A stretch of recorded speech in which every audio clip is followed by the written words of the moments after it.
ایسے امام اعظم ابو حنیفہ بیٹھے تھے، ان کے پاس چند مہمان آئے، توجہ رکھنا، ان مہمانوں کے لیے ان نے دودھ منگوایا۔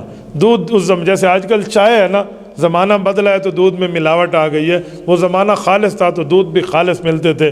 تو ہوٹل میں جا کر بتایا گیا کہ دودھ چاہیے، تو ہوٹل والے نے اپنے شاگرد کو بھیجا، وہ دودھ اس زمانے کے کپوں میں لے کر آیا۔ امام ابو حنیفہ کے مہمانوں کے سامنے اس نے کپ رکھے تو امام صاحب کو بہت اچھا لگا، بچے کا انداز، بچے کا طریقہ، تو کہا بیٹا یہ کپ اٹھانے بھی آپ آنا۔ انہوں نے کہا جی ہاں۔ وہ واپس آیا تو امام صاحب نے پوچھا کیا نام ہے؟ کہنے لگا یعقوب۔ کس کے بیٹے ہو؟ کہا ابراہیم۔ کون ابراہیم؟ کہا وہ ابراہیم جو وفات پاک۔ اچھا اچھا اچھا، آپ یتیم ہیں، آپ تو چھوٹے ہیں، ہاں تو کیا کرتے ہیں؟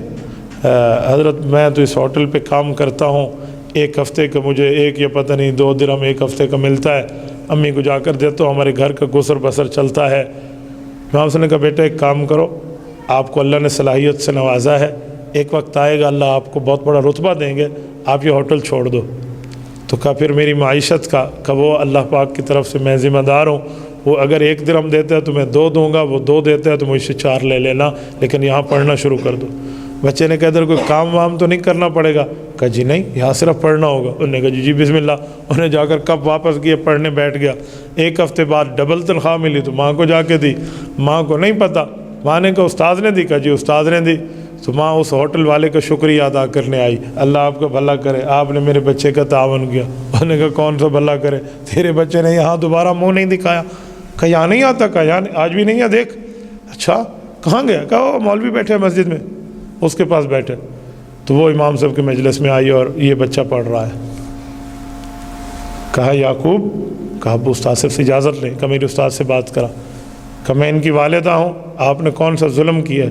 ہم آپ کو شکریہ تو ادا کرتے ہیں کہ آپ نے 2-4 روپے زیادہ دے دیے، لیکن آپ کب تک دیں گے؟ آپ مولوی ہیں، یہ مولوی بنے گا تو کھائے گا کہاں سے؟ یہ اس زمانے کی بیماری چلی آ رہی ہے، تو میں اپنے بچے کو یہاں نہیں پڑھنے دیتی، آپ اسے نکالو۔ پکڑا اور اس کو جا کے ہوٹل پہ بٹھا دیا۔ امام صاحب کے پھر مہمان آئے تو دوبارہ اسی طرح بچہ آیا تو امام صاحب نے کہا بیٹا بیٹھ جا، تنخواہ کتنی؟ کا جی 3 درہم کا، مجھ سے 5 لے لینا، بیٹھ جا یہاں۔ ایک بار پھر بیٹھ گیا۔ اب کی بار امی کو پتہ چلا تو امی پھر آئی تو امام صاحب نے ماں کو بڑی لجاجت سے کہا کہ آپ میرے لیے قابل احترام ہیں، میری بڑی بہن ہیں، میری گزارش مانیں، اس بچے کو یہاں بٹھا دیں۔ تو ماں نے کہا کھائے گا کہاں سے؟ اللہ اکبر، یہ علم حدیث سامنے ہے۔ تو حضرت امام ابو حنیفہ رحمۃ اللہ علیہ نے جملہ فرمایا کہ ایک وقت آئے گا یہ ایسی خوراکیں کھائے گا کہ بادشاہ بھی وہ خوراکیں شاید روزانہ نہ کھائے۔ ماں نے خاموشی اختیار کی اور چلی گئی، لیکن اس کے سامنے منظر نہیں تھا تو اس نے دیکھا نہیں، چلی گئی۔ یہ بچہ پڑھتا رہا امام ابو حنیفہ سے، اور یعقوب بن ابراہیم ایک وقت آیا، اس نے دنیا نے اسے قاضی امام ابو یوسف کا نام دیا ہے، یہ وہ ہے، یعقوب ان کا اصل نام ہے، قاضی امام ابو یوسف رحمہ اللہ، بہت بڑی شخصیت ہے۔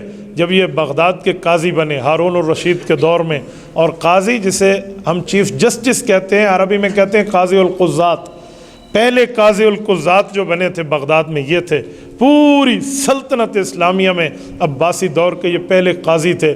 اور عباسی دور تو وہ ہے جس کے بارے میں سجا خلیفہ کے لیے لکھا ہے، یہ نفحۃ الیمن میں موجود ہے، کہ بادل آسمان پہ یوں سفر کرتا ہوا جا رہا تھا تو خلیفہ وقت نے بادل کو دیکھ کے کہا کہ تو جہاں بھی برسے گا نا، اس زمین کے فصل کا خراج ہماری سلطنت میں آئے گا، یعنی ان کی اتنی بڑی سلطنت تھی۔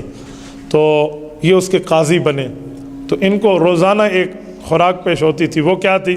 وہ پستہ، بادام، فالودہ، یہ پستہ بادام دیتے۔ تو یہ کھانے کے لیے چمچ اٹھایا تو ہارون الرشید بادشاہ نے کہا کہ ہمیں یہ جمعے کے جمعے ملتی ہے، آپ کو روزانہ ملے گی۔